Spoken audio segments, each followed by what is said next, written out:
transfer children to his speech. And next speaker is Sint RG, and Darajar Sint Guai Geratel.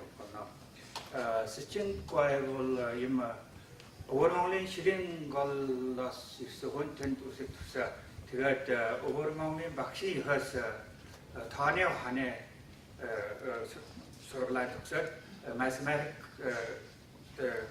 Chula Hamglat to get Shilia that Shirin Golim Bakshi you sort of name Gilatis, what Sorel Niyam nervous at the Jeffs. There are many to Yirnagon Yahundit or the Yahund at it. Next speaker is Sint. Sint is a human rights defender and activist from Japan. He has a degree in mathematics in Southern Mongolia's Namu University. He had a long career in education in South Mongolia. He taught in teaching college in Shilingal area of Southern Mongolia, and he also worked in education department of that, what we call it, AMIC. And he came to Japan in 1991. Since then, he became a Japanese citizen. Now he's working as a director of a temple management office. So please help me to welcome Mr. Sint.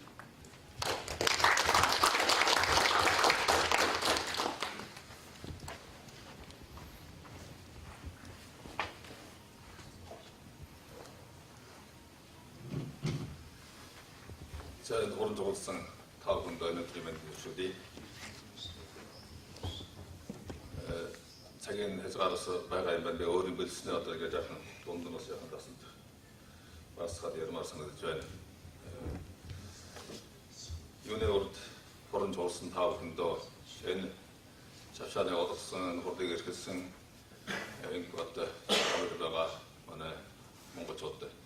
타고군도 우은탄으로 줘야 이렇게 제가 때렸다 에라이크리 있은 도르츠가 부쿠무시니까 산도 서로가 모두 아이고 제가 다 오늘 그대 잡다 왔어. 나 뭔가 좋다. 저도 이거 시스템틱했을 때 어디 이미 했는데 바이르잖아. 저희 유노도 우리 메이커 누가 동배라 트레 요걸 먹는데 시정보다 이제 Zaharoksont, Gocharoksont Tursun, Yagata, Odavsadi, Eke, Tuxodigata, Netwatsinda, Umbratis. Mini Ogawata, Yetortingage, Chiriti Dugdich, Yadresan, Awich, Pasharutich, Viata, Gorundutiga, Odota. Dadaanag, Hertlaanag, Gorundadaanag,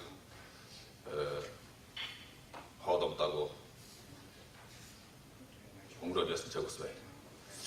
Heruitata, Yagmaniata, Avindu, Rodata, Ejich, Itneata, Ostentarnat, Ligata, Kiju Western.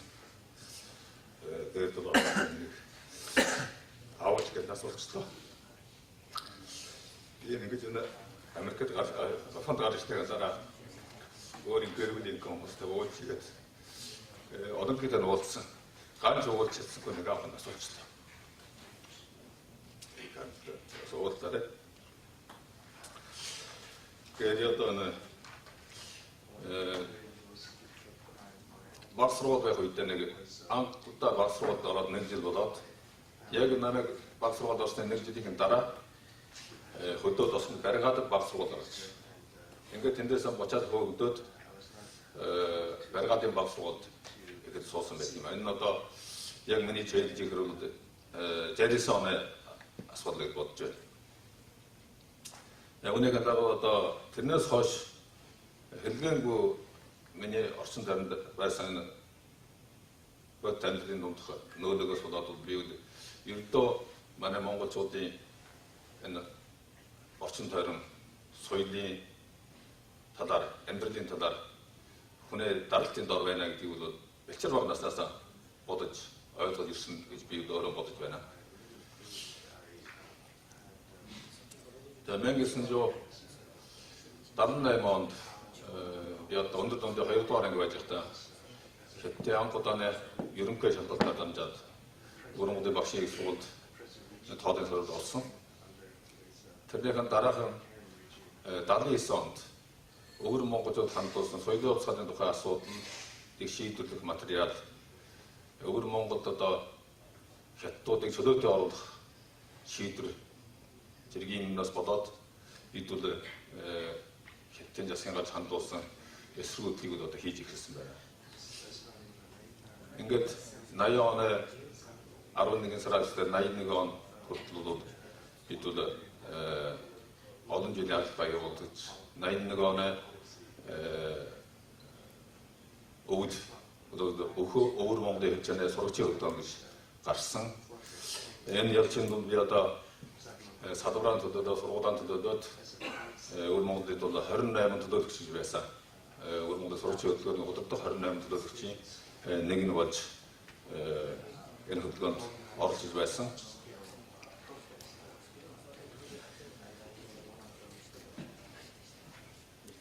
Би энийг бол одоо манай Өвөр монголчуудын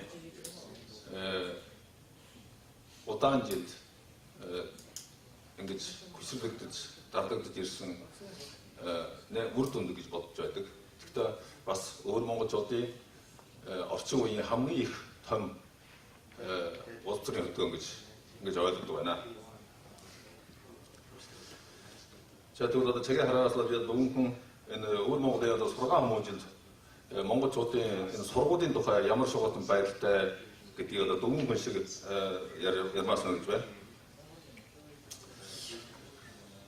Энэ Өвөр Монголын дотоодын тэмцэгч зохион байгуулалт эрх баригчдын чадал арга бодлогын хүчингүйгээс болсон талаас олон байдаг. Манай Өвөр Монголд яагаад хүний гард орсон юм? Яагаад ийм болчихсон? Сая одоо үжилээгээ ярьсан ч байна, Хотагсан ярьсан байна, дээр ярьсан хүмүүсийн ярианууд сонсоод байвал энэ чихэн дотор ийм хөө юм орж ирдэг. Нэг үндэс төр нэг улс гүрэн яавал дорой боорой болдог, яавал сарин садардаг. Үгүй гэвэл хамгийн гол нь дотоодын нөлөөгөөс болдог. Бүтгэмжтэй чадaltaй өөрийн соёлоо эрхэмлээд хаяхгүй байвал хижээж гисэн хүний гадар орно. Хэлдэггүй нэг үндэс нь хамгийн жохны юм дэгсэл газар нутаг аж авах соёл. Соёл өгвөл хамгийн жохны хэл гэдгийг одоо бид өөрөө хэлдэггүй мэдэж байгаа гэж бодож байна. Ийм цаасан 40 оны эхнээс дунд хүртэл бол манай монголчуудад нэгдэх хэсэг, тусгаар тогтмол хэсэг энэ асуудал дээр бол одоо хэлүүлсэн. 47 онд Өвөр монголчууд Түндаа 5 сарын 1-нд Өвөр монголчууд өөртөө хэсэг болсон. Гэхдээ бол энэ Азийн төвөн дээр одоо Япончуудыг гаргавал хамгийн анх одоо сонголт явуулсан. Арчилсан сонголт явуулж. Улаанбаатар Өвөр монголчуудын одоо эл аймаг эрхтнүүд эрх чадалтай хүмүүс суулгаад сонголт явуулаад энийг одоо яа давтанаас сонголт явуулж.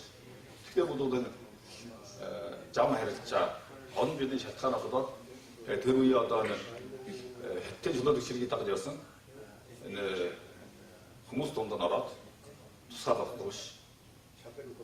Нэгдэх биш. Өөртөөс соорон бодноос ийм үр дүн гарсан. Энийг одоо бид орчин үеийн төв одоо үеийн төвөнд бол ийм хүн тодорхой байгаа гэж бодож байна. Тэгээд энэ одоо энэс урд бол Япон зэрэг Японы хавцлагын дор одоо олон хүн жишээлбэл дэмжиг дор одоо зэрэг засаг одоо Японы одоо улсын номын санд зөндөө байгаа. Тэр үе одоо монголчууд Япончууд яаж харьж байсан Япон Монголын төр чихийн засгийн газар зэргийг байгуулж байсан юм зөндөө байж байгаа. Энийг одоо дараа фамиль одоо нөхцөлтэй болоод бас үжиж бодно гэж бодож байна.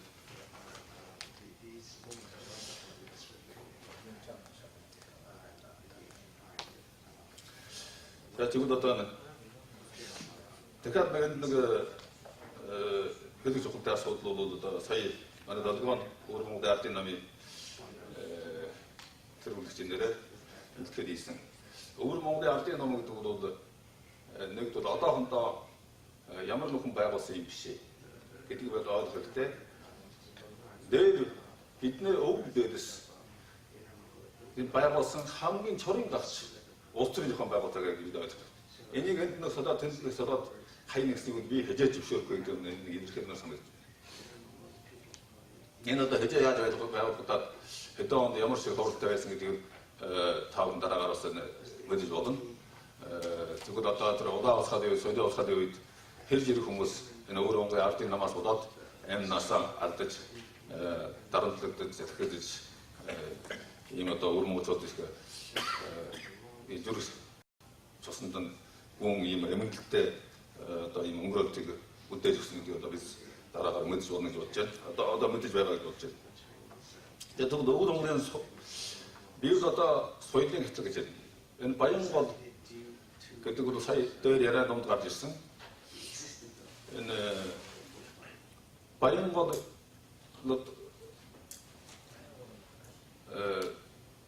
Монгол сургуулийн хаан, Монголоор хичээлгийн хаан гэсэн энэ ажиллагаа бол гэнэтийн асуудал биш. Өнгөрснөөс аваад тэгж явсан. Би одоо нэснэ яруу уушвал өнгөрөө олон болчихоо сайж байна. Манай өвөр Монголын сургаан хамгааллын яг чиг бол ямар шиг байсан бэ гэдэг бол 49 онд Хятадын хараанд жинхэнээр орсны дараа юу гэсэн юм бэ? Хоршоож гэсэн юм гэлж. Энэ хоршоож гэсэн чинь юу гэсэн юм бэ гэвэл бүхэн юм бүхэн өмч бол бүхэн улсын газар нутгийн бүх юм улсын гэж. Бергаад сумны юмч малаасаа ихлээд гэр байшинтай хөтөр баг бүр улсын юм хамтын юм бол гэж. Тэр үед бол 50-аад оны дундас өнгөрдөр бол өвөр монголчуудын багц сургуулиуд олон хотод тойрон яах хөвчөн дотор байж. Энд бергаад ээлараа хүн тойрж аадаг. Суман дээр нэг төвлөрсөн сургуультай багц сургууль дунд сургууль нь одгийн суман дээр байж. Тэгвэл зарим суман дээр юм уу зарим хошуун төвдөө өндөр дунд тавьсан. За үүнээ дараа энэ хоршоож гэсэн юмнаас болоод яасан бэ гэсэн бол бүх сургуулийг суман дүмдэр нэг удаа төвлөрүүлсэн байна. За энэ хэзээ хүртэл явсан дээр яг соёлын уцхааны дунд төр зарим 8-9 хүртэл явсан. За үүнийхээ дараа гэнт яасан бэ гэсэн бол тэр үед бол яг соёлын уцхаар гэсэн юм жаахан судраад ирэх үед бол манай өвөр монголчууд одоо хөх хотоор болгоод нэлээд настай томоодтой үндэснийхэн төлөө им сэтгэдэг боддог юм хүмүүс ажилдаа сэргийлж ирсэн байна.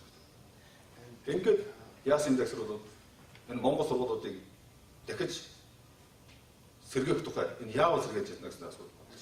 За ингээд энэ малчид хөдөөгөөс хүүхдээ авчир суман дээр юм увшин дээр суудах асуудал хүчиртэй гэсэн асуудал байна. Тэгэхээр нэг нь бол хөдөө бас сургууль байгуулчихвал монгол хүүхдүүд нэг олон хүүхдүүд бичиг суультай байна гэсэн юм бодоод яг тэр үеэс эхлээд одоо Хятадын төр засгийн юм одоо жоохон самууралтай тогтворгүй байж байгааг ашигласан гэж хийвэл ингэж үзэж байна. Ингээд баг сургууль энэ барихад бүр баг сургуультай болсон. Хэдгэнгүй суман дээр юм хушуун дээр бас баг сургууль үлдсэн байгаа. Тэгээд энэ 70-аад оны сүүлч 80-аад оны их хүртэл байгаад яг бидний одоо сургуулийн хөдөлгөөний дараах үнэндээ сумны баг сургуулийг сумныхаа аз жаргал сумныхаа одоо хүнээ чадвар боловсруулалтын хэмжээгээр эрхэлж чадж байсан. Тэгвэл энийг үгээсгээд яасан бэ гэхээр бүх юм бүр суман дээр хошуун дээр төлөвлөж гэсэн байна.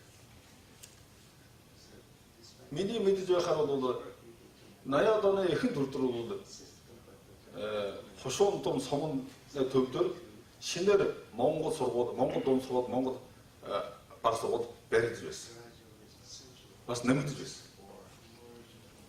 Гэтэл 90-ад он болоход гэнэт буцаагаад суман дээр бол баг сургууль дунд сургуулийг нийлүүлэх болгож дахиад хятад сургууль Монгол сургуулийг нийлүүлэх болгож гэсэн. За энэ хятад юу болсон бэ гэхээр бол нэгд Монгол хүн чөөхөрсөн Хятадын хэдэн хүний тоо нэмэгдсэн.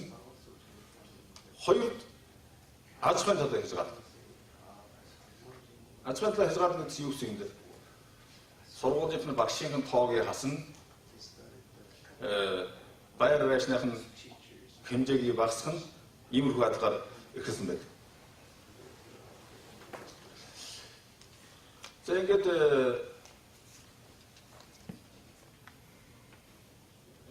дахиад нэг хэдүүд монголчуудын дунд яагаад энэ хятад улс засгийн газраас монголчууд яаж энэ хятад соёл руу хандуулахаа гэсэн энэ хэдүүр нь яасан бэ? Намайг баг сургууль байж явах үед бол яг эхлээд надад 3 дахь он хүртэл бол Монгол баг сургууль хятадхэн үсэг заагаа байсан. Яг намайг баг сургуулийн 3 дахь оруулахад 7 хоногт нэг удаа хятад хэлний үндсэн суур одоо пининг гэж хэлдэг шүү дээ. Тэр зааж гисэн. Тэр зарим газар ороноос ондоо байсан байж магадгүй. Дунд сургаалууд цэцгээд 7 хоногт нэг удаа хятад хэлж авдаг байсан. Амх тундын өндөр бүр тийм байсан. Тэр сая тэгж хэлсэн байна. 73 онд болоход нэг удаа 7 хоногт 2 удаа хятад хэлээр хичээл ордог болсон. Тэр нэг жил болсонгуугаар дахиад буцаад нэг удаа ордог. Дадаад оны сүүлч 80 оны их болох яасан гэсэн бол баг сургаалд нэг удаа хятад хэл орно. Амх дундад 2 удаа орно. Өндөр дундад 3 удаа орно. Ингэж нэмэгдүүлж ирсэн. За энэ цагийн хязгаар ирсэн. За тэгвэл би нэг дахиад нэг энэ одоо иймэрхүү хэлбэрээр нэг хятад соёлыг одоо нөгөөдөө зорж ирсэн юм бол гардаг. Тэгвэл бол энэ монголчууд нэг эсэргүүцэл гаргавал нэг сулурдаг ийм талаас байсан. Тэр үед бол монголчууд ямар эсэргүүцэл гаргаж байна? Одоогийн төв засагт ажилладаг хүмүүсийн одоо арга ухаанаас болоод бидний ус одоо монголчуудын соёл юуг аварж ирсэн тал байна гэж бодож байна. За тэгээд 1 минут дуусах юм.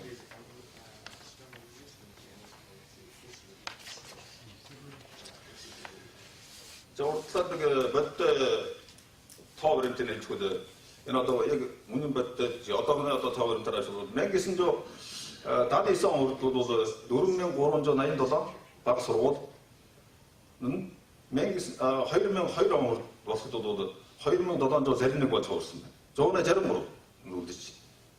Нэг л дээр одоо 40% хуурсан багсч.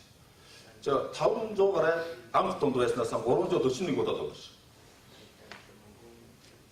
Зэрэг 70% байхгүй болж. За иймэрхүү маягаар 1996 онд баг дунд сургуульд сурч байсан сурагчид одоо 79 түн 1895 хүн гэж гарч ий. Доллар. Доллар. Тэгээд энэ багсаад 48 дум 8999. Зарим нэгэн үлдэж. Яг 40% дуусчих. Энэ юу гэсэн бэ гэхээр Монголоор сурж байгаа сурагч доо. Тэр Монголоор сурж байгаа сурагч 40% хаа ярьсан гэсэн ихтэй сургууль сурч.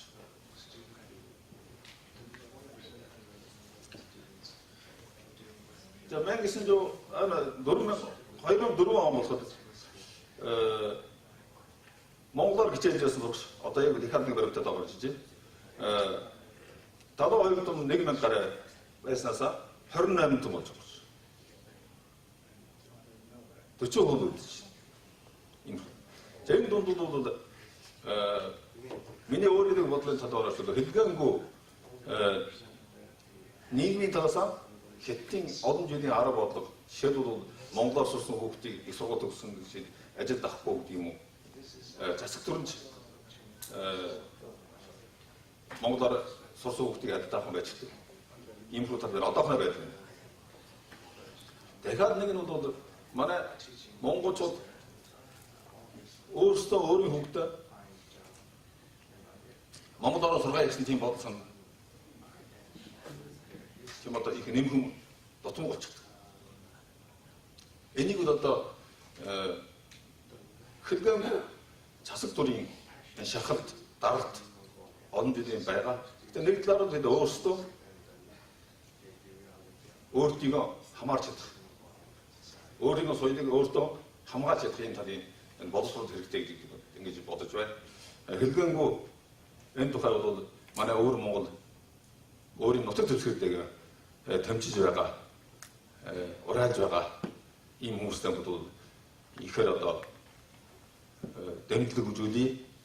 Тэдний ажиллагаагийг сурталчлая. Энэ ажиллагаа шиг бидний өөрийн дотооддоо адилхан хэрэгжих өрнөлдөх байсан дээр их шаардлагатай юм болж байна.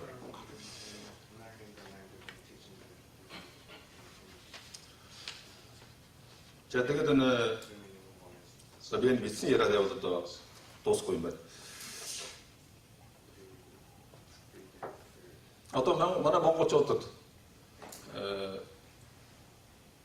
нэг мэдээ чухалтай асуудал бол хүн гэдэг юм бол шахагдаад дарамтлагдаад ирвэл сая өөрөө юу гэдгийг мэддэг юм тал байна. Яг манай монголчууд болсон. Энэ бол Ар Монгол өөр Монголыг ядгаад хараад үзлж мэднэ. Өөр монголчууд хижээдэн хэтийн дор байсан. Өөр монголчууд өөрийн бие Монгол гэж хэлдэг. Бодлоо Ар Монголын хүмүүс өөрийн бие Монгол гэж бодлоо. Ядгаатай юу гэж. Тэгвэл сая яриандасаа гарч ирдэг шиг өөр монголчууд хожаа гэдэг юм уу?